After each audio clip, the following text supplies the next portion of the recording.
Muy buenas tardes, tengan todos ustedes. Es un gusto continuar con el Congreso Internacional de Derecho Ambiental con motivo del festejo de esta trayectoria tan importante del doctor Néstor Cafferata en homenaje a don Néstor Cafferata.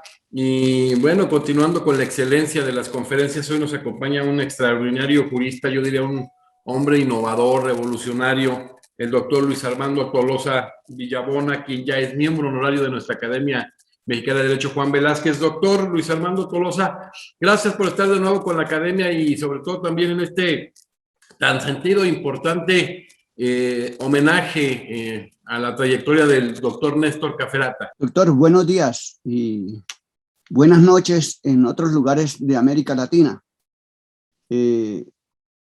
Buenas tardes para algunos otros de otras partes de este universo, porque nos encontramos en una academia universal. Esta academia mexicana que se ha preocupado enormemente por la difusión del derecho y específicamente en este seminario que nos encontramos con el derecho ambiental, con una visión universal para recuperar nuestro planeta. Felicito y me alegra que el doctor José de Jesús Naveja haya promovido por medio de la academia este importante homenaje a un gran, jurista, un gran profesor como es el profesor Néstor Cafferata. Ha estado y está vinculado con el Poder Judicial en la República de Argentina y con los poderes judiciales de América Latina. Pero prefiero hablar del profesor porque el trabajo que ha hecho doctor Naveja, el profesor Néstor, es conocido en América Latina y en Europa, sobre todo por su aporte intelectual a la construcción del marco jurídico. Por eso nos encontramos con una importante producción académica de él, por ejemplo, Introducción al Derecho Ambiental, donde nos presenta las lecciones básicas para quienes empiezan a conocer una disciplina, la disciplina del siglo XXI, la disciplina que nos permitirá sostener la vida, pensar en las generaciones futuras, y nos permitirá dar las bases para la propia existencia, la de los seres sintientes y en general del ecosistema. Hay una obra, por ejemplo, su trabajo en la Suma Ambiental, es bien importante y está publicado por obras publicadas por distintas editoriales. También tenemos su tratado jurisprudencial y doctrinal de derecho ambiental. Hay un aspecto, él ha trabajado estos aspectos procesales y ese particular tiene una obra, La visión procesal de cuestiones ambientales. En esta reunión yo voy a tocar un tema precisamente que tiene que ver con el proceso y la manifestación principal del juez, como es la sentencia judicial.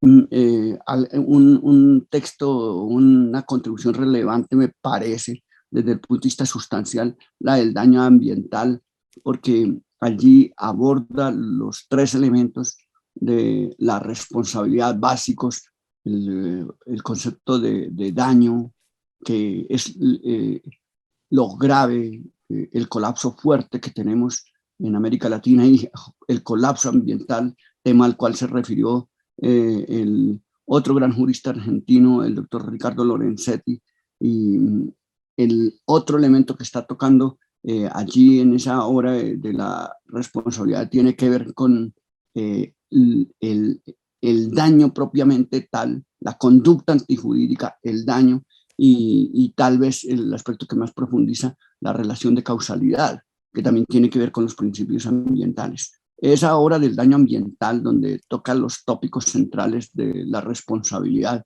en materia ambiental, y que ocupa gran número de abogados, y tal vez que es el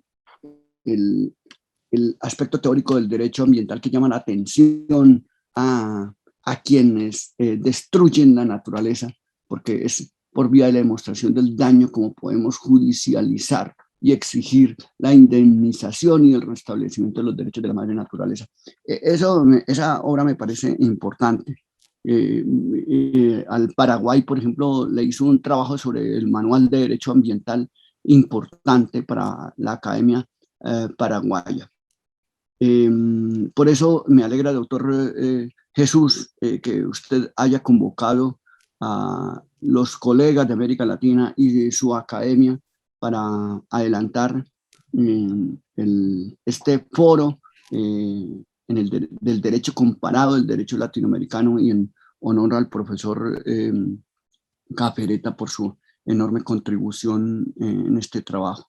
Y justamente es alrededor del tema que tienen congregados ustedes a varios países para que hablemos de estos temas relevantes para la existencia de América Latina y del planeta.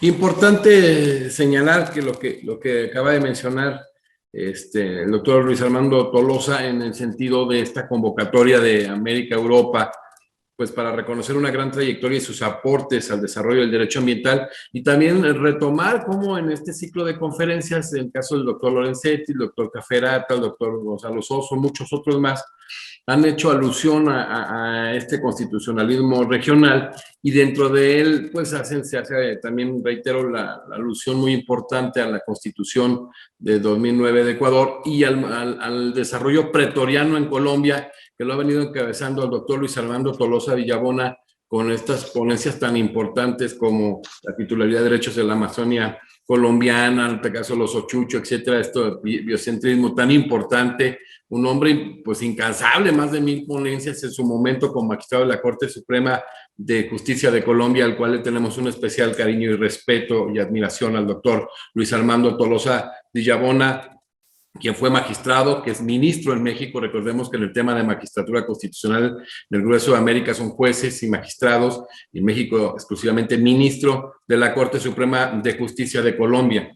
En 2 oportunidades presidente de la Sala de Casación Civil de la Corte Suprema de Justicia de Colombia, notario elegido por el Círculo Notarial de Bogotá por concurso de méritos, licenciado en Educación, Filosofía y Letras, doctor en Derecho con tesis laureada summa cum laude, magíster en Derecho Procesal y en Modelos de Enseñanza Problemática, especialista en Derecho Público, Instituciones Jurídico-Familiares, Derecho Económico Privado, Derecho Procesal Constitucional, Derecho Comercial y Derecho Penal, así como en Criminología, profesor de varias de las más prestigiosas universidades, como el Colegio Mayor del Rosario, Externado de Colombia, Nacional de Colombia, Santo Tomás, Gran Colombia y República, y miembro honorario de la Academia Mexicana de Derecho Juan Velázquez desde hace tiempo, de manera muy merecida. Y bueno, hoy el doctor Luis Armando Tolosa Villabona, en el entorno de este Congreso Internacional de Derecho Ambiental, en homenaje al doctor Caferata, desarrollará el tema cómo construir sentencias para los jueces en América Latina sobre impactos ambientales, y vaya que sabe hacerlo, y lo ha hecho en la práctica de una manera pretoriana, independientemente del trabajo doctrinario que realiza. Y bueno, doctor Luis Armando, en un tema tan interesante que se ha reconocido la importancia de esta producción pretoriana en esta construcción, preguntarle primeramente, ahora que abordamos el tema de las sentencias de los jueces en América Latina, ¿cómo concibe el doctor Luis Armando Tolosa Villabona qué es la sentencia judicial? Gracias, doctor José Jesús, y por esa presentación que me hace inmerecida, pero y por la invitación que me ha hecho.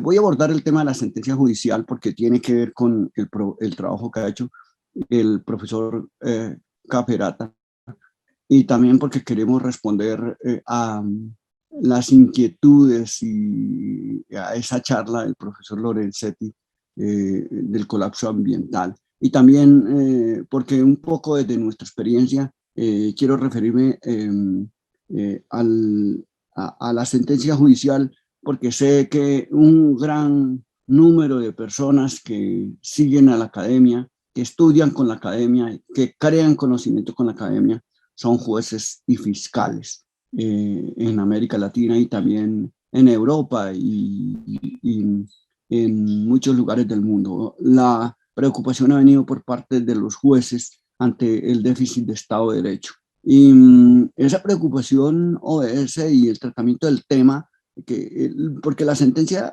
judicial se encuentra ante uno de los problemas más graves que tenemos nosotros, y es precisamente la destrucción del ecosistema. Eh, y aquí, teóricamente, hemos avanzado, hemos construido, se está construyendo el modelo, digamos, del derecho sustancial, pero también tenemos que empujar hacia la construcción del modelo del derecho procesal, de las bases del derecho procesal. El derecho ambiental en esto debe ser pionero en materia del proceso como tal. Y uno de los elementos más importantes del proceso es la sentencia judicial. Tal como la administración, el ejecutivo, en un sistema de separación de poderes, se manifiesta a través de los actos administrativos, excepcionalmente a través de la ley, en situaciones de estado de sitio o de conmoción interior, situaciones especiales que tienen las democracias. El legislativo lo hace a través de la ley, profiere leyes y actos legislativos como desarrollo de las tareas que le otorga el constituyente. ¿Y el judicial qué? ¿Cuál es la tarea? Pues es la tarea judicial, sabemos que su trabajo esencial para construir derecho lo hace dictando las providencias judiciales, las sentencias, los autos, las resoluciones. De ahí que hablemos de la sentencia como la manifestación principal que tiene el juez.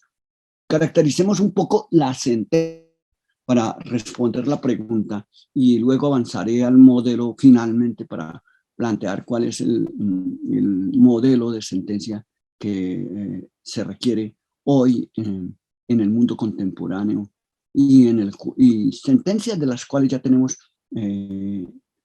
algunos modelos o formas, algunos arquetipos que pudiéramos de algún modo imitar y recrear para las distintas nacionalidades y por los distintos juristas de América Latina. La sentencia tiene una naturaleza política, ¿no? Tiene una naturaleza jurídica y tiene una naturaleza epistemológica. También tiene una naturaleza lógica y también tiene su naturaleza humana porque es un acto humano.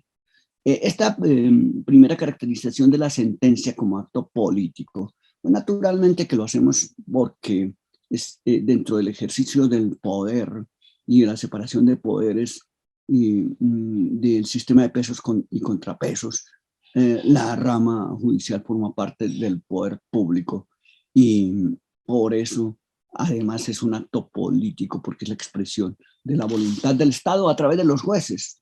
Por eso señalamos que el Estado como la persona jurídica y es la institución política más importante al interior.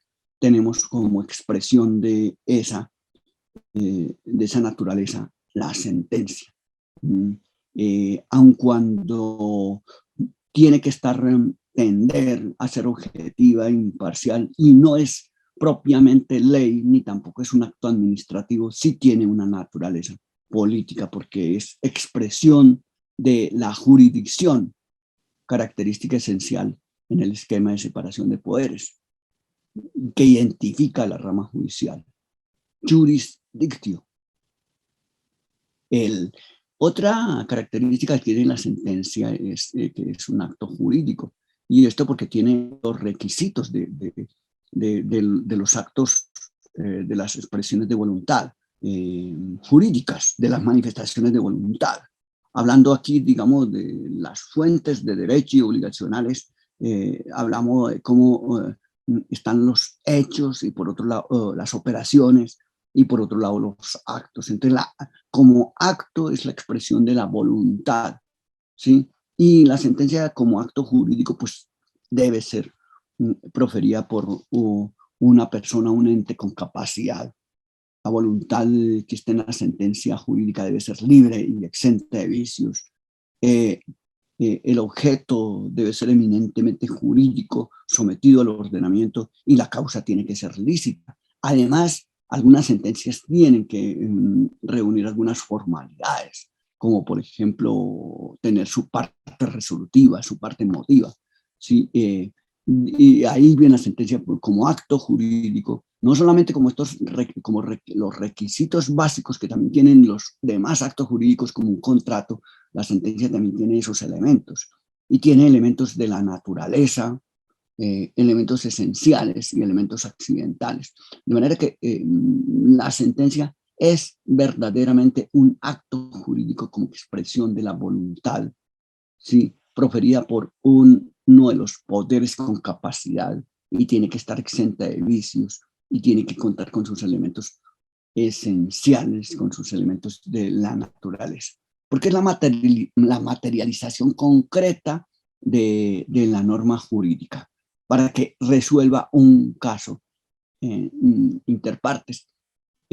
Tal vez Eduardo Couture pudo acercarse a definir este elemento analizando la sentencia como acto de voluntad jurídica que infunde vida y trata de determinar lo que la sentencia tiene como hecho jurídico y da las características. Otra característica que hemos señalado es que la sentencia es como acto judicial, como acto jurídico, tiene una naturaleza epistemológica y un proceso epistemológico. Aquí hablamos desde epistemología como acto de conocimiento, porque la sentencia es una relación desde el concepto noseológico tradicional, la relación sujeto-objeto, el juez que conoce un caso a través de la prueba y el objeto que es el conflicto que se le presenta para ser resuelto. Entonces el juez su mente debe estar libre, debe ser un sujeto imparcial. Y aquí, desde el punto de vista epistemológico o noseológico, o como acto de conocimiento de los conflictos que llegan a través de las pruebas, quiero señalar ante todo los pasos que tiene la sentencia para la construcción. Y el juez, cuando construye una sentencia, se encuentra aquí con una fase que nosotros denominamos cognoscitiva, es decir, conoce los hechos. Es la primera fase. Hay tres fases importantes. Se le presentan a través de la demanda, de la contestación, de la instrucción probatoria. La siguiente fase, luego de hacer la recopilación, es la fase valorativa. Entonces el juez entra a valorar los elementos de prueba que se allegan al juicio y lo que llamamos aquí la asunción de la prueba, el conocimiento judicial, y aplicar todos los sistemas de valoración probatoria de la íntima convicción, de la sana crítica, las reglas de la lógica, las reglas de la ciencia, en fin, si el tema es científico, como por ejemplo en temas ambientales que requieren temas científicos. Y la tercera fase, si la primera es la fase de conocimiento, cognoscitiva, la segunda fase es la fase valorativa, que nos falta para que termine la sentencia desde el punto de vista económico, epistemológico, la decisión. Esa es la fase decisoria. Entonces, aquí el juez en esas fases toma la determinación usando como criterio esencial la autonomía e imparcialidad y ajusta la decisión de acuerdo a la prueba y al plexo normativo. Los juristas sobre eso, pues naturalmente estudiamos esas partes, y el especialista en derecho procesal.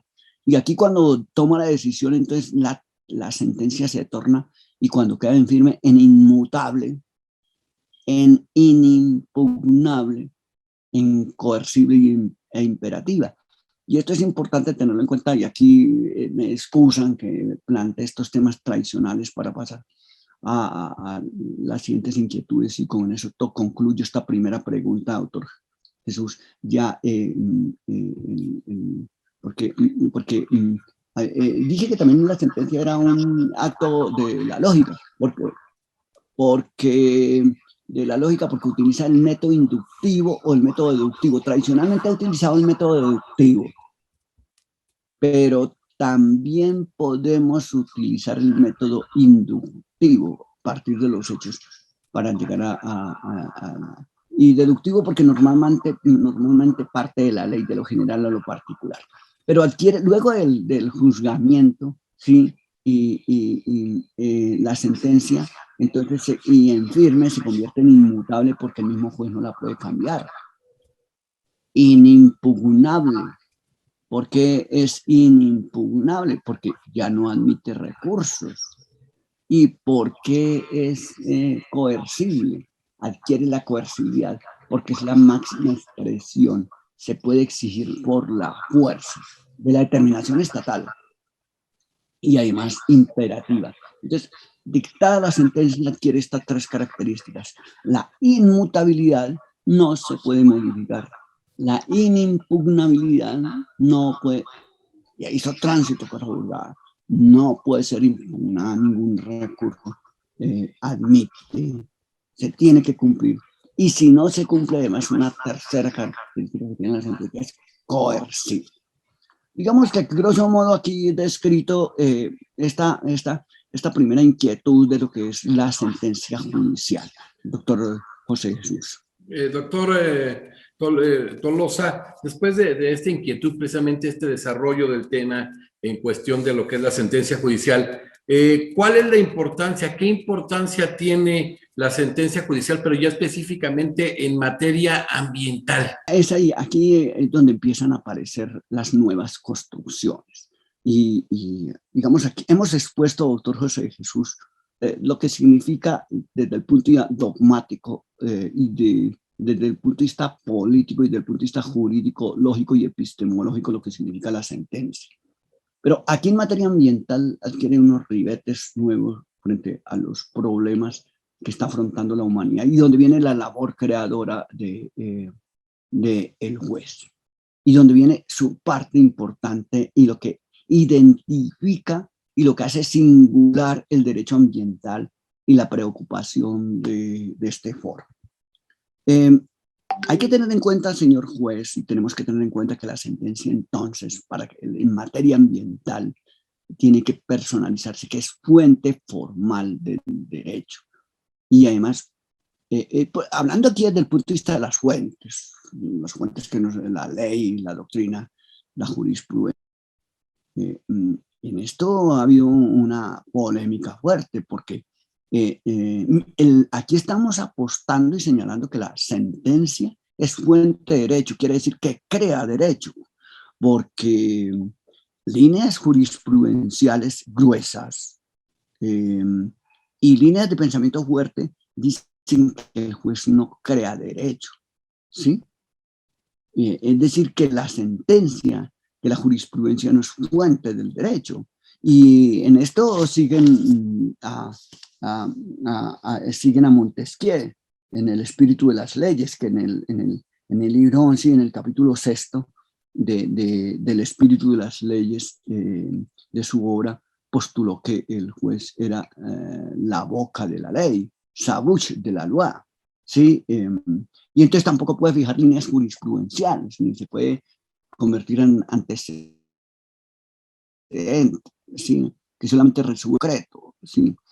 Yo creo que en el fondo es una errónea interpretación este criterio y una tendencia fuerte, pero a partir de una errónea interpretación del Código Civil francés, porque allí el mismo Código Civil francés que bebió de la Ilustración francesa y que bebió de Montesquieu y de Rousseau y por supuesto de otros tipos de pensamientos, allí no se prohíbe al juez interpretar, y porque el juez tiene la obligación de juzgar, así no haya ley. Entonces, pues, si no hay ley, pues tienen que crear sus reglas, de modo que esos intérpretes y esa teoría dominante que el juez no crea derecho está totalmente equivocada. De manera que podemos, si tomamos no el texto sino el contexto de la Revolución Francesa, el juez crea, y en materia ambiental tiene que ser un auténtico creador, ¿no? Y hoy el juez en América Latina. Pero además la sentencia en materia ambiental tiene que forjar precedentes, precedentes o doctrinas. En México necesitamos 5 sentencias para hacer una doctrina y se están construyendo con la Corte Suprema y con los jueces doctrinas. En Colombia se requieren 3 para formar la doctrina probable y así. Pero también podemos hablar del precedente como una o varias decisiones que se convierten en faro para decisiones ulteriores, en forma vinculante o en forma obligan y persuasiva, en que se convierten al menos como criterios. Y otro elemento que debe tener en cuenta el juez ambiental, que la sentencia es la concreción de la democracia ambiental, de esta democracia puesta por una visión, un tránsito del enfoque antropocéntrico, ¿sí?, solipsista, al enfoque ecocéntrico, antrópico o biocéntrico. Y busca justicia climática. Debe tener en cuenta que aquí vamos a interpretar de los principios del derecho desde el Corpus Juris Internacional.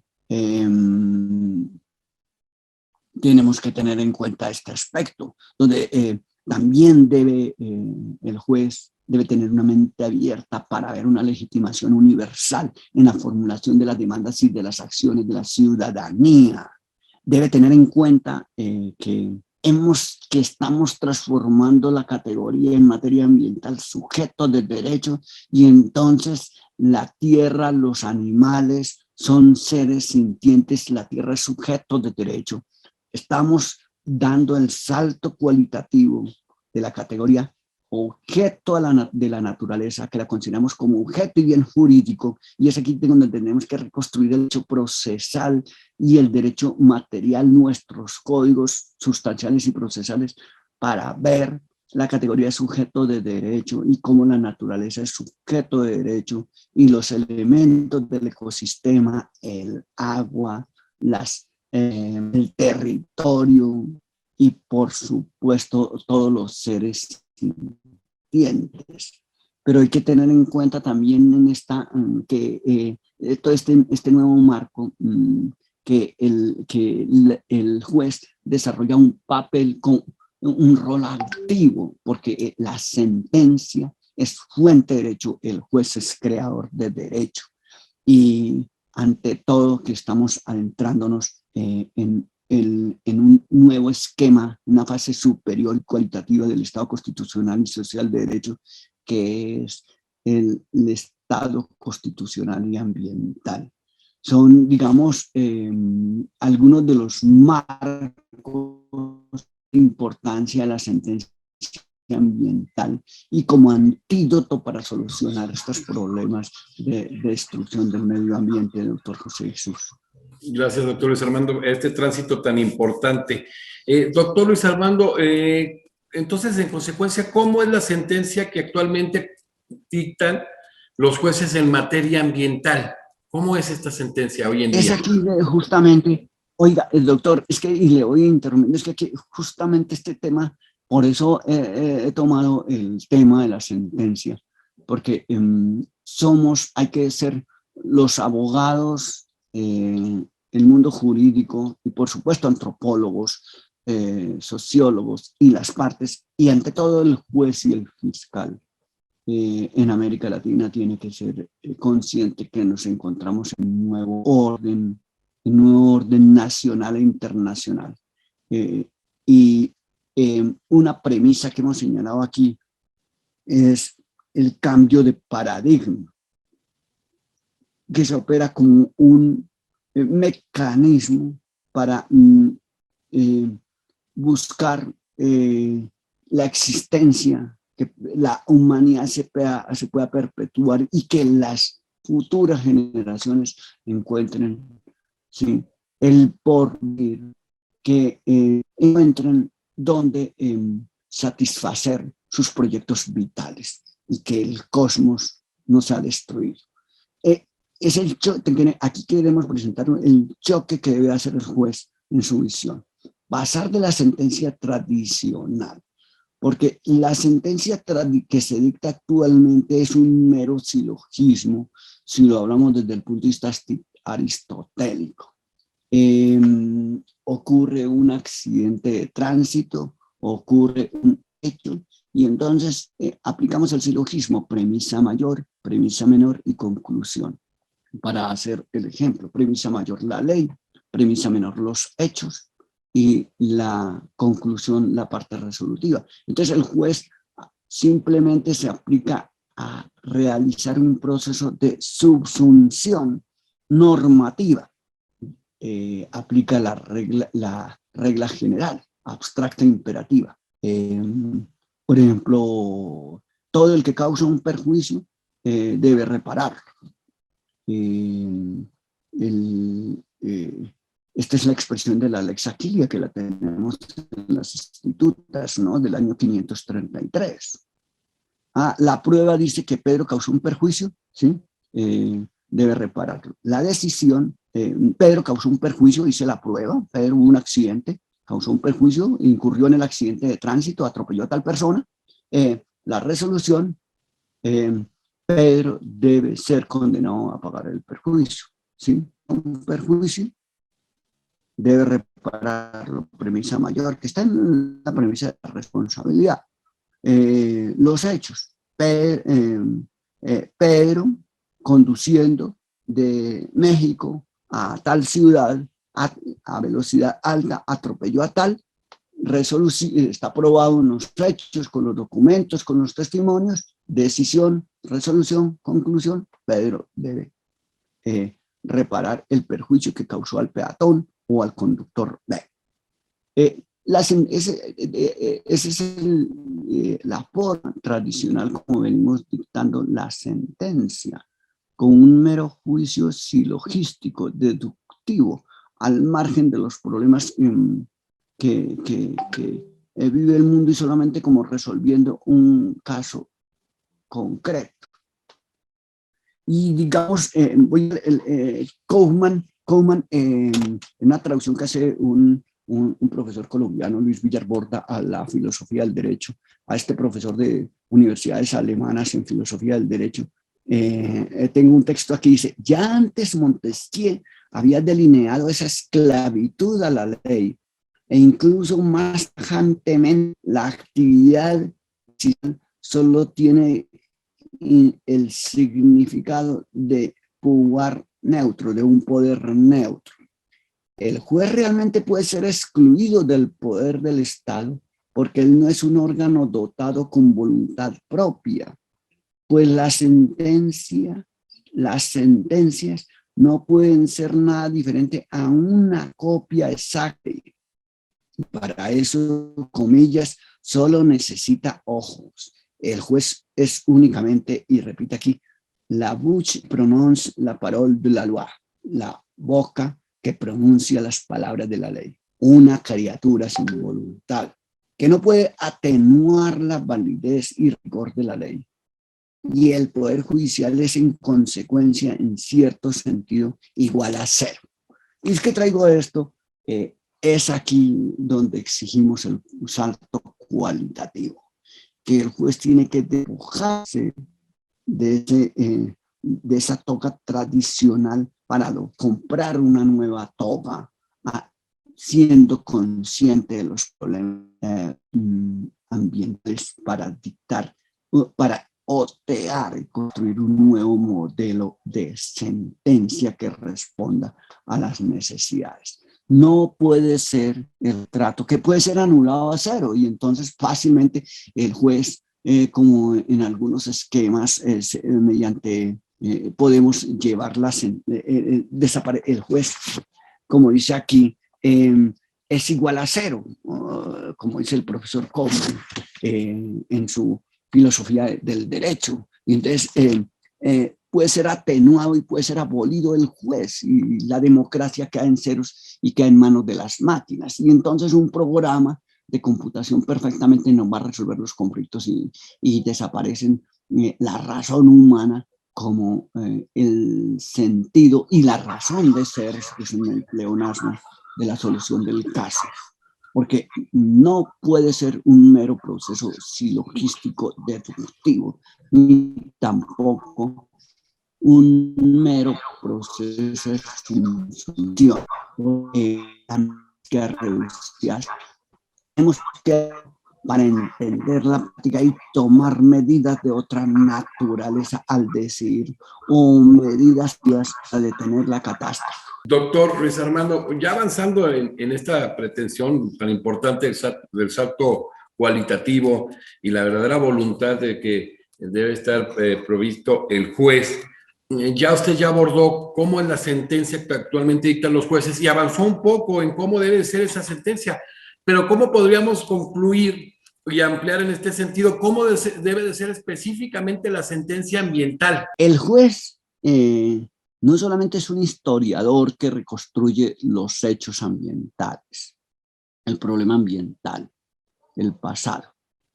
Esa es ahí estaríamos en el papel tradicional del juez para aplicarle la ley, que reconstruye el pasado, porque cuando nos vamos a un estrado judicial, lo que hace el juez es sentarse y el juez está juzgando el homicidio de ayer, no va a juzgar el homicidio de mañana, porque entonces sería un brujo, un predistigitador, ¿no? Y entonces el juez juzga, somos historiadores, ¿no?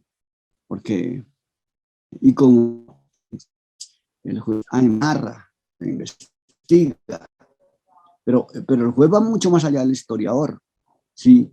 Y aquí es donde empieza la diferencia, porque empieza a convertirse en un filósofo y un teórico del hecho, en un hermeneuta que interpreta la ley por medio de la argumentación, y pasa hoy entonces a juzgar la historia existencialmente, el pasado, para restablecer el derecho subjetivo que ha sido infringido por el sujeto de derecho, y va a disponer el restablecimiento del derecho, la reparación, la sanción, la extinción del contrato, la nulidad del contrato, la condena o la absolución. Pero cuando se encuentra con un problema ambiental, el historiador que juzga en el presente un hecho pasado, sino que además debe tener la capacidad del futuro de ver que es puro, que la decisión tiene efecto no solamente sobre los hechos pasados, sino también sobre los presentes, y ante todo un enorme efecto futuro, porque están comprometidos los intereses de las futuras generaciones, no solamente las presentes, de las del pasado, principalmente de las futuras, de un sujeto de derecho como es la naturaleza, en cuanto tiene derecho a rescatar y tiene la obligación de rescatar la resiliencia, no solamente de quienes están por venir, de los hombres y las mujeres del mañana, sino también de la madre naturaleza, de las especies de ahora y de las del futuro, de modo que el medio ambiente y el ecosistema no es bien jurídico de los hombres del pasado y no es objeto de los hombres del presente para destruirlo, sino un sujeto de derecho que también tiene derechos. Esto tiene efectos futuros, se proyecta el devenir, la sentencia.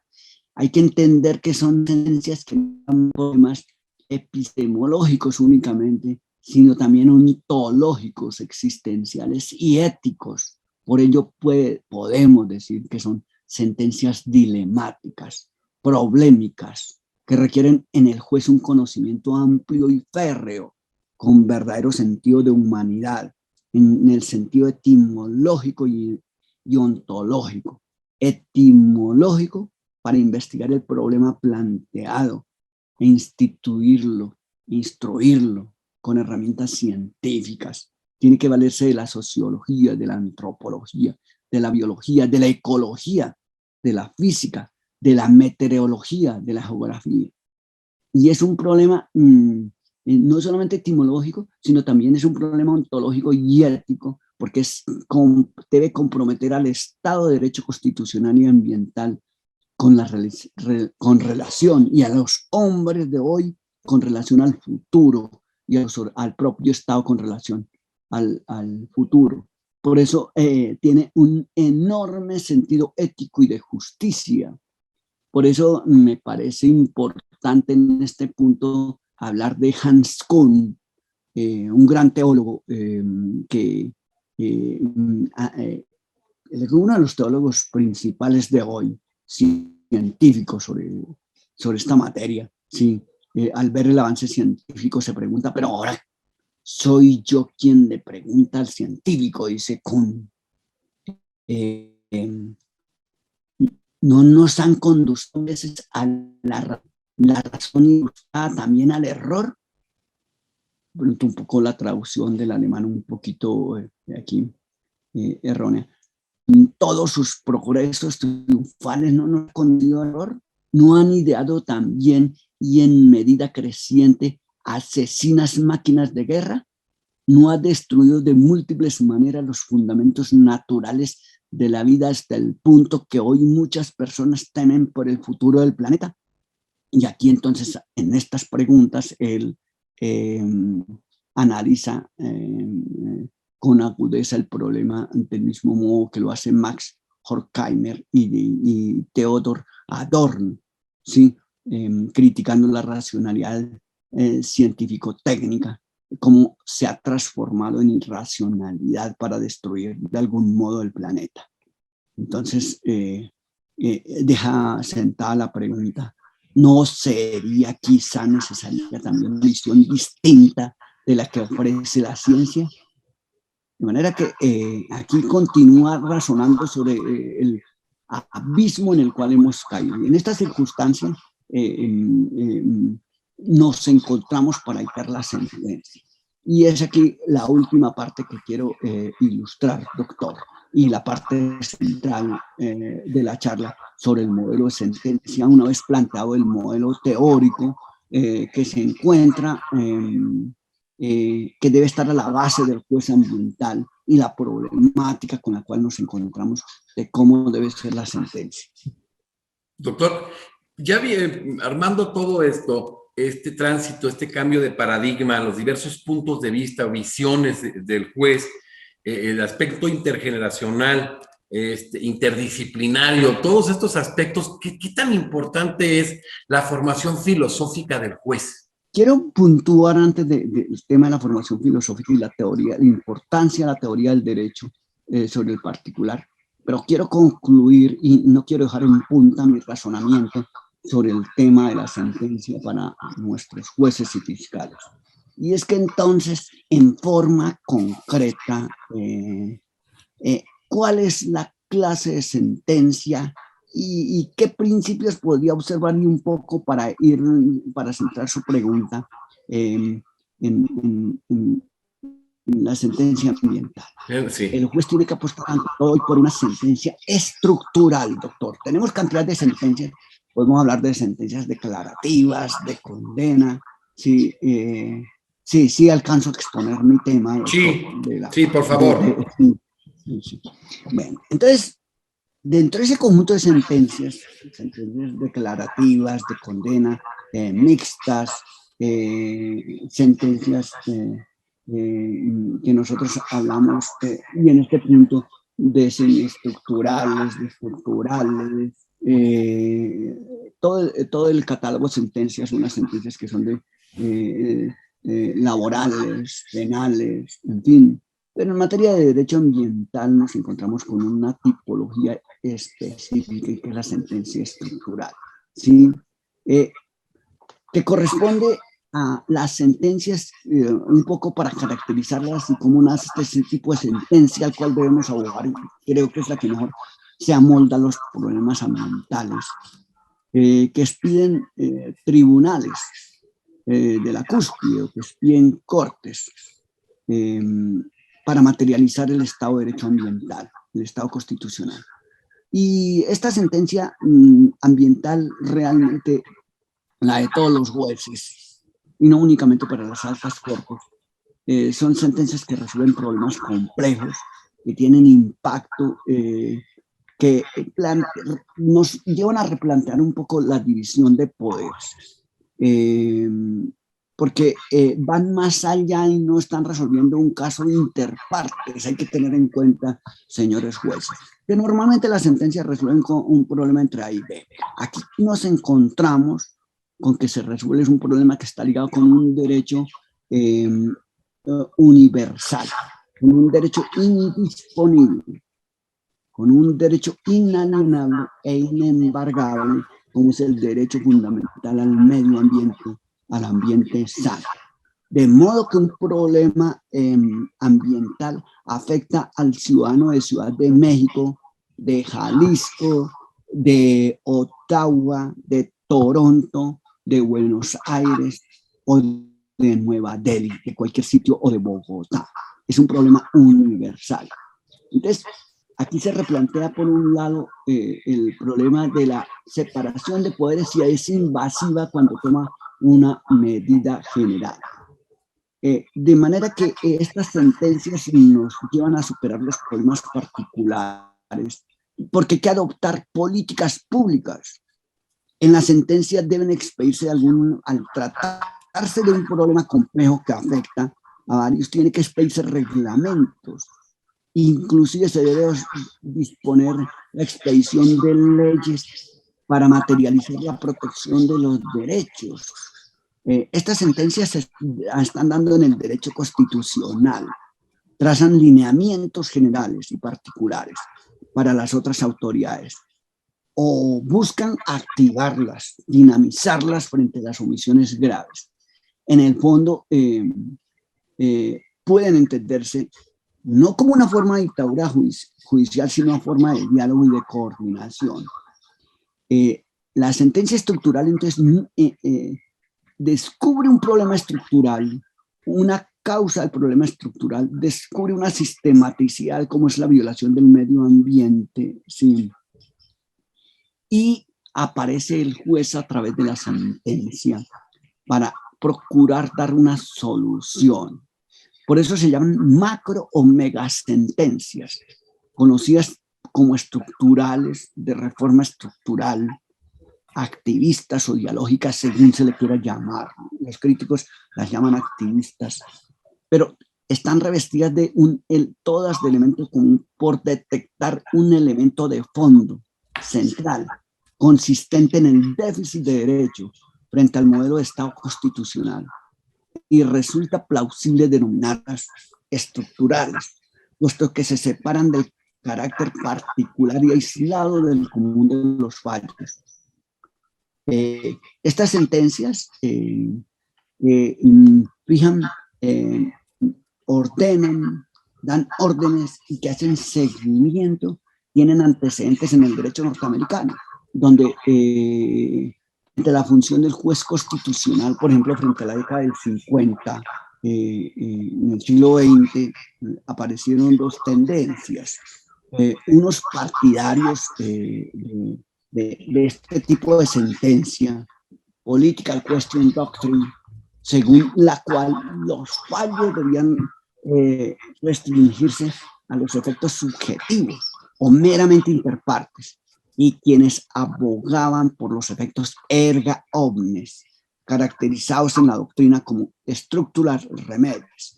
Estas sentencias, por ejemplo, hay un ejemplo de esta polémica, está materializada el doctor Jesús en el fallo Brown II versus Board of Education en 1954, que versaba sobre la discriminación racial en las escuelas, y donde hubo de tomarse medidas masivas como consecuencia de la sistematicidad en la violación de los derechos fundamentales de los grupos discriminados, porque violaba la 14ª enmienda de la Constitución norteamericana.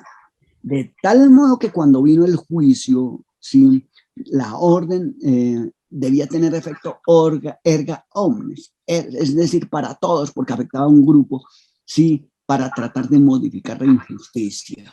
Entonces, aquí el juicio y la sentencia vincula no solamente a las partes, sino también a las autoridades públicas. Mucha atención, señores jueces, porque afectan políticas públicas. Entonces, y además la sentencia pide vigilar el cumplimiento del fallo. El juez tiene que pedir, buscar el cumplimiento del fallo. Aquí aparecen entonces lo que se denomina los structural injunction o los mandatos estructurales, que son, entonces estas sentencias se caracterizan porque dan mandatos estructurales como remedial tools, doctor, es decir, como herramientas correctivas para superar esas situaciones violatorias del ordenamiento jurídico, del ordenamiento ambiental, ante la gravedad de la negligencia de las otras autoridades, ante el déficit de Estado de Derecho. Y nos encontramos con una situación inconstitucional, violatoria del medio ambiente. Lo que hacemos es nosotros tomar este tipo de sentencia y decir, oiga, en materia ambiental podemos aplicar este tipo de sentencias, y estas sentencias se han aplicado. Por ejemplo, tenemos ejemplos de aplicar estas sentencias estructurales en Sudáfrica, en materia de vivienda, para derechos fundamentales. El derecho costarricense, por ejemplo, en el juicio 1154 del 96, también frente a un relleno sanitario dispuso aplicar. También digamos que en el derecho internacional encontramos, señores jueces, ejemplos. Pero quiero referirme al caso colombiano. En Colombia ha tenido un desarrollo especial este tipo de sentencias y las hallamos en el marco de la jurisprudencia proferida por la Corte Constitucional, pero también por la Corte Suprema de Justicia y por el Consejo de Estado. En Colombia, la Corte Constitucional, en un trabajo que podemos hacer, un trabajo de revisión de sentencias, y entonces la Corte toma fenómenos, sobre todo a partir de la tutela violatoria de derechos humanos, donde nota que son sistemáticos, persistentes.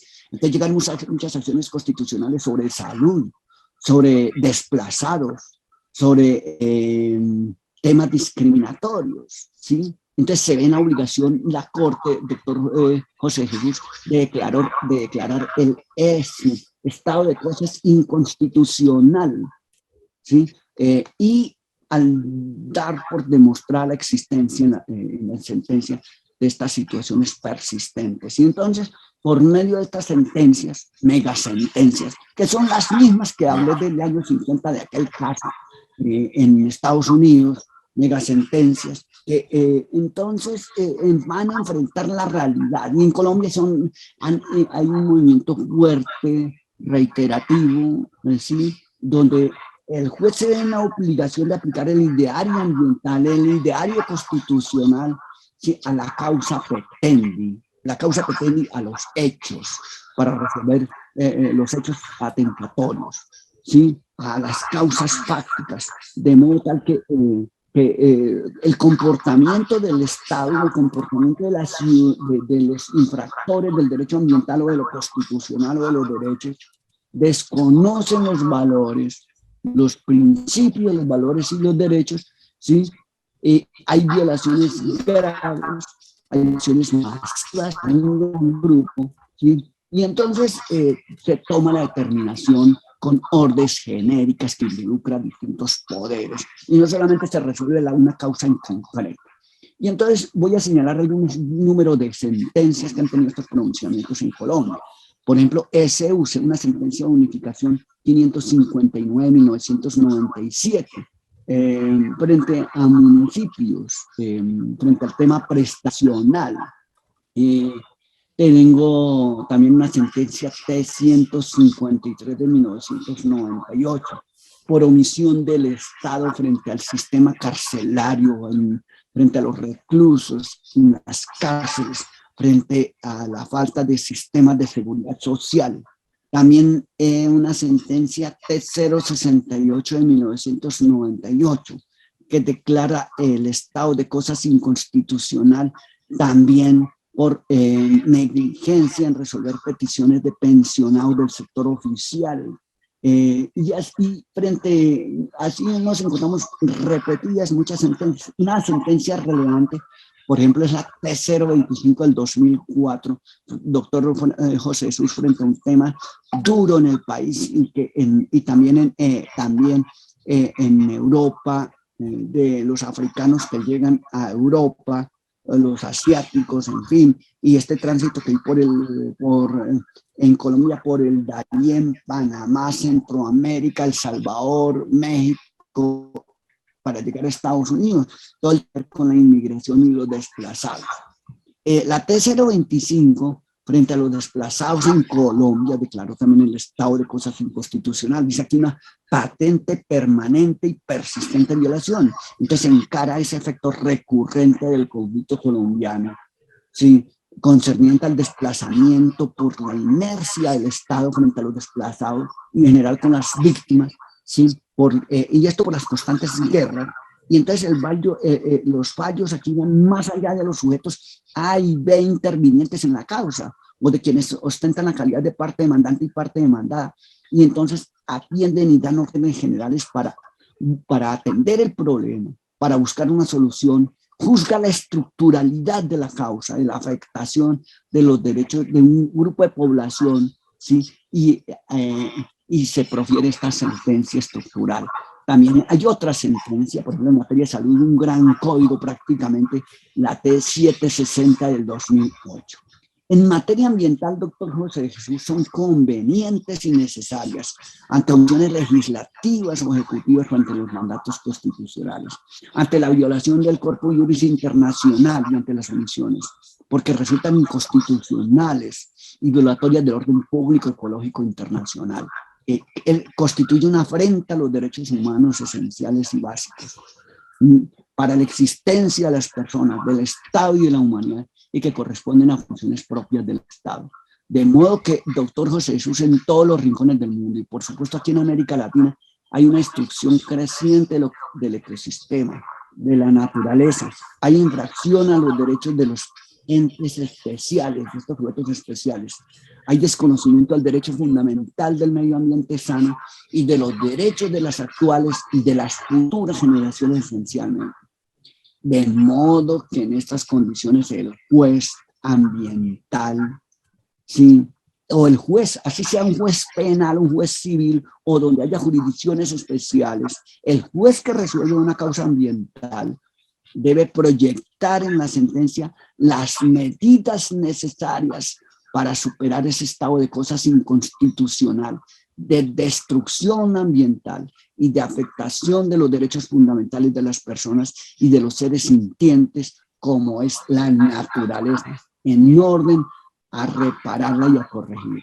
De modo que el juez ambiental, doctor José Jesús, requiere cambiar la visión para que sepa que se trata del ejercicio de una función frente a una tarea que nos compete a todos y que entraña no solo un constitucionalismo cooperativo, sino activo frente al incumplimiento de los mandatos legales o constitucionales y al cuerpo jurídico del derecho internacional ambiental y al sistema convencional, por supuesto, porque está afectando los estándares democráticos. Yo puedo señalar algunos principios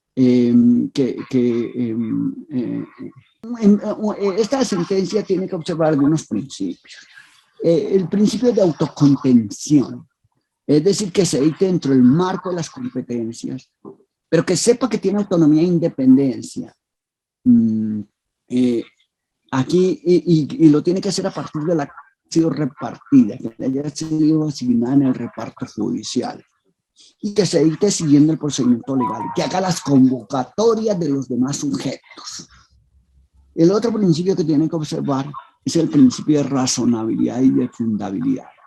La parte emotiva de la sentencia debe ser clara, debe exponer las razones y los fundamentos por las cuales va a tomar las determinaciones, que debe ser coherente con el sistema, con el corpus juris internacional ambiental y con la causa planteada, y que debe dar una respuesta adecuada, ¿sí? Digamos que el principio de razonabilidad y fundabilidad lo que hace es asentar el principio de razón suficiente, es decir, que justifique, que motive la decisión. El principio de causalidad tiene que observar. La sentencia debe estar en relación directa con la causa petente y con el petitum. Muchas veces el petitum viene en el derecho ambiental, viene desestructurado, en la demanda está desestructurado, no viene bien planteado, pero él tiene que interpretar la demanda para ofertar la resolución correcta, de modo tal que haya relación entre los hechos de la acción y la resolución que va a tomar, ¿sí?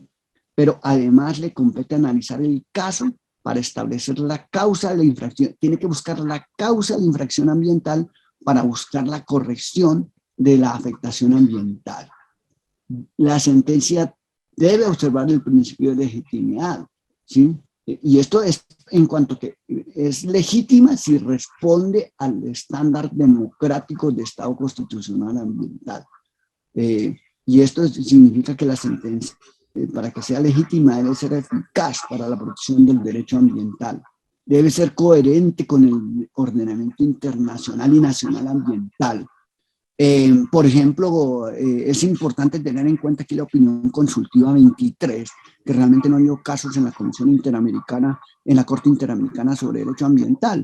Lo único que encontramos, doctor José Jesús, es la opinión consultiva que hizo Colombia sobre violaciones transfronterizas, pero allí hay una serie de principios que deben ser tenidas en cuenta por el juez. La opinión consultiva 23 de la Corte Interamericana, que me parece que da bastantes elementos. Debe ser coherente con la estructura constitucional interna también. Otro principio, el principio de no regresividad. Es decir, que lo que se ha conquistado al momento, ¿sí? El juez no debe dar pie atrás, sino que avanzar. Por eso, buscar el principio de progresividad, aumentar el marco de protección y no debe ser regresivo. Principio de no regresividad o de progresividad. El otro, un principio muy importante, principio de generalidad y de masividad. Y aquí cambio. Significa que el derecho ambiental es un derecho donde la protección pretende proteger, ¿sí?, solamente a la parte, sino que a los otros sujetos de general, es prolongada. Porque es que hoy no encontramos causas propiamente particulares, sino que son causas prolongadas que afectan a una comunidad, a un grupo significativo de personas de cualquier parte, de cualquier sitio, a cualquier sujeto de derecho y en forma grave. Sí, y como es la naturaleza. Otro principio que debe tener en cuenta que aquí nos encontramos con omisión de las autoridades, porque si no, no existirían afectaciones ambientales, ¿sí? De las autoridades administrativas, de las autoridades estatales en sus labores que están previstas en los ordenamientos, en la ley. Fíjese, el acuerdo de París 2015 se quedó en meras palabras, Glasgow se quedó en palabras. Sí, de manera que el corpus juris internacional está quedando en un mero creo, y entonces hay carencia de realización práctica, no hay toma de medidas concretas, ¿sí? Y esas omisiones son omisiones inconstitucionales. Entonces, las órdenes que dé el juez en el juicio hay que tener en cuenta que deben ser expansivas sobre todas las personas y organismos públicos. Es decir, deben cobijar a los organismos públicos para que no cumplen sus funciones, que les otorga el ordenamiento, para que de los tendientes a reparar. Estas sentencias, también otro principio, se caracterizan por la economía procesal, porque el juez tiene que evaluar desde el nacimiento hasta la desembocadura, entonces afecta a un gran número de personas que estas personas sufren. Entonces, ellas acudirían a la misma acción y obtendrían el mismo resultado de generalidad y de masividad. Y por tanto, la decisión puede tener y debe tener efectos erga omnes, ¿sí? Que las sentencias, porque la sentencia contiene violación de derechos que afectan a un gran número de personas o de toda una colectividad. En Colombia, digamos, por ejemplo, la ley 472 del 98 hay una ley que de alguna manera nos da elementos en algunos textos de cómo elaborar desde el punto de vista normativo, y el estatuto de la tutela de alguna manera también nos da elementos sobre ese particular en materia ambiental. Pero y que pueden servir de marco para nuestros jueces, para que tratemos de crear, de ver cómo acoplamos o cómo, bajo estos principios que hemos señalado. Las sentencias ambiental, porque en materia constitucional ya se en distintas áreas del derecho como salud, reclusos, señalé un buen número de sentencias estructurales que se han proferido en Colombia. Y también señalé la de Estados Unidos del año 54, en el caso Brown. Pero en materia ambiental en concreto, por ejemplo, ustedes, hay una sentencia del río Bogotá en Colombia, del Consejo de Estado del 2014. Pero hay una sentencia muy conocida, la del río Atrato, 2016, donde fue declarado objeto de derecho. Están también las sentencias de la Amazonía, donde el suscrito fue el ponente. Yo estuve en la Corte Suprema, como usted, doctor José Jesús, cumplió mi periodo constitucional, que no somos reelegibles. Estuve desde el 2013 hasta el año pasado, hasta septiembre, y en mi estancia fui ponente de la sentencia, y que tiene estas sentencias tienen estas características. Uno, hacen tránsito cosa juzgada formal, hay que tenerlo en cuenta. Hay que tener en cuenta estas sentencias. He mencionado estas sentencias. Dos, tienen un despliegue judicial en la fase instructiva, pero además el despliegue judicial y la competencia no se agota con la expedición de la sentencia. Por eso decimos que ese tránsito cosa juzgada formal, porque el juez mantiene la sentencia y la puede ir ajustando. Tres, otra característica, disponen de instrumentos y de medidas y de órdenes concretas genéricas necesarias para el adecuado cumplimiento, para que se cumpla. Doctor, pero además para el seguimiento de la sentencia, señores jueces, hay que hacerle seguimiento a la sentencia y a la ejecución de la orden impartida, y tiene que hacerlo en forma periódica y pública. Entonces, por ejemplo, algunas sentencias han tenido en Colombia hasta 400 autos adicionales, doctor José Jesús.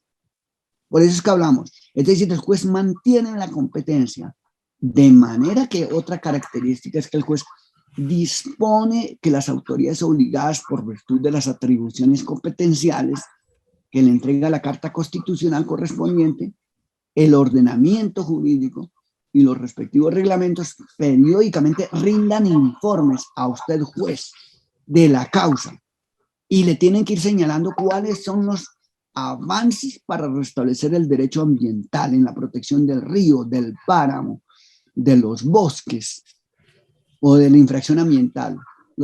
Que le rinde informes de los avances que está realizando para el cumplimiento de la sentencia, pero también que los particulares lo hagan cuando resulten involucrados. Esto tiene otra característica adicional, que usted, juez, mantiene la posibilidad de reasumir el cumplimiento y seguimiento y ejecución de la sentencia. Usted no la abandona, usted sigue con la sentencia, luego de dictada, ya que la decisión para efectuar tales actos sea del propio juez que dictó la sentencia o de uno diferente, porque pudo haber dictado el de segunda instancia y entonces le da orden al juez de primera instancia, entonces él tiene que hacerle seguimiento a la sentencia.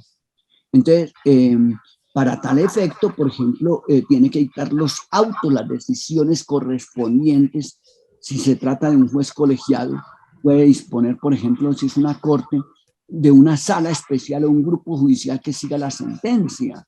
Y si es un juez individual, pedir el apoyo del distrito correspondiente para que le apoyen el cumplimiento, creando un grupo especial para el seguimiento de la sentencia. Ahora, otra característica es que por tratarse de decisiones que impactan no únicamente a las partes, sino a la ciudadanía en general, y como esta es parte implícita y explícita en el juicio ambiental, todos somos partes de las sentencias ambientales. Es decir, por la naturaleza de universalidad, de imprescriptibilidad y de inalienabilidad de los derechos debatidos, debe disponer y mantener la posibilidad de celebrar audiencias públicas con participación de quienes, pues de quienes intervinieron en el juicio, de quienes tienen interés jurídico, de las personas y autoridades obligadas a cumplirla, de quienes están encargados de hacerle seguimiento, y que el propio juez como director del despacho y la sala, el magistrado ponente o sustanciador, con participación de las autoridades de control, de la ciudadanía en general y de los medios de comunicación, para que vayan explicando los avances en la ejecución de la sentencia. De manera que aquí tiene que vincular el juez para el cumplimiento de la sentencia a los organismos de control que posea el sistema legal respectivo o constitucional, por ejemplo, contralorías, procuradurías, ministerios públicos, personerías locales, los amicus curiae, que son muy importantes. Y otra característica, permanencia y retención, reitero, o prolongación, retención, permanencia o prolongación de la competencia y jurisdicción hasta que cese la amenaza, hasta que se restablezca el derecho. Esto es relevante. Digamos que son sentencias muy distintas a las demás, las que estamos, sentencias estructurales, donde podríamos continuar profundizando, y un poco para defender este modelo de sentencias frente a los críticos de las sentencias estructurales que señalan que son invasivas de las otras ramas del poder en absoluto. Aquí se trata del ejercicio de imparcialidad y de la aplicación de el estándar constitucional de pesos y contrapesos, checks and balance. El juez es imparcial, no es que esté legislando, sí, está dictando verdaderas sentencias, solo que es consciente de la Constitución, se apropia de ella y obliga a los infractores del derecho ambiental a cumplir y a restablecer el derecho, y le hace seguimiento y mantiene la competencia. Y está dictando unas órdenes de acuerdo al caso generales, sí, está disponiendo cómo se cumpla. Y en el caso, por ejemplo, para concluir, de la Amazonía, de la sentencia que declaró la Amazonía sujeto de derecho, doctor, ahí, por ejemplo, dispusimos la creación del PIVAC, Pacto Intergeneracional por la Vida de la Amazonía Colombiana, donde los demandantes participan y tienen que convocar a la ciudadanía, y la ciudadanía entra en acuerdos, ¿sí? con el Estado, ¿sí? Para que fijar políticas de corto, mediano y largo alcance. En la sentencia de la Amazonía, voy a leer ese ordenamiento. Sí, por favor. Esa sentencia de la Amazonía, doctor, y mire, ordena a la Presidencia de la República, de la Corte Suprema, en la sentencia de la Amazonía, ordena a la Presidencia de la República, al Ministerio de Ambiente y Desarrollo Sostenible, al Ministerio de Agricultura y Desarrollo Rural, formular en un plazo de 5 meses seguimientos a la notificación del presente proveído, con la participación activa de los tutelantes, las comunidades afectadas, organizaciones científicas o grupos de investigación ambiental y la población interesada en general, a la construcción de un pacto intergeneracional por la vida de la Amazonía colombiana, PIVAC, en donde se adopten medidas encaminadas a reducir a cero la deforestación, que fue lo que comprometió el gobierno nacional en el Acuerdo de París 2015, y las emisiones de gases de efecto invernadero, el cual deberá contar con estrategias de ejecución nacional, regional y local de tipo preventivo, obligatorio, correctivo y pedagógico, dirigidas a la adaptación del cambio climático. Estoy mostrando solamente una resolución. También tenemos bien, por ejemplo, el río Atrato tiene determinaciones de esta naturaleza. En fin, doctor José de Jesús, gracias por haberme invitado y he aprovechado la coyuntura para exponer hacia dónde debe caminar el nuevo modelo de sentencia en materia ambiental y cómo tenemos que otear cómo construir una sentencia que se sale del formato tradicional como lo describe el profesor Kaufman, que dice que no se puede, podría atenuar la validez y el rigor de la ley, y el Poder Judicial es en consecuencia, en cierto, comillas, en cierto sentido, igual a cero. No podemos ser igual a cero los jueces de América Latina y los fiscales. Tenemos que buscar, no somos únicamente el sabuch de la ley, la boca de la ley, sino que somos constructores de un nuevo modelo de sentencia, que nuestra determinación incide en el habitante de París, de Pekín, de Guadalajara, o de Leticia o de Bogotá. Muchas gracias, doctor José. Gracias, doctor. Qué importante, y vamos a retomar este tema porque queremos ver ese caso de la Amazonía colombiana con relación, vamos a manejar una conferencia en específico y en especial con el doctor Tolosa más adelante, hoy lo comprometemos, pero qué importante este tema de las sentencias estructurales con base a este cambio también de paradigma, manejando la autonomía procesal constitucional delegada, no autárquica, y que es tan importante entenderla que, como dice el doctor Tolosa, no es invasiva, ni que hoy en día no debe ser ni siquiera un debate. Doctor Tolosa, muchísimas gracias por estar hoy en este Congreso Internacional de Derecho Ambiental en homenaje al doctor Néstor Caferata, que es un jurista de la más alta talla, que ha hecho grandes aportaciones al derecho ambiental y que es un súper ser humano, y reconociendo también su trayectoria, su amistad, su pertenencia a la academia y su compromiso con el derecho. Todo este tema de construir que es tan importante y que hemos venido generando y que ha sido uno de los agentes trascendentes en el tema. Muchísimas gracias por estar en este congreso.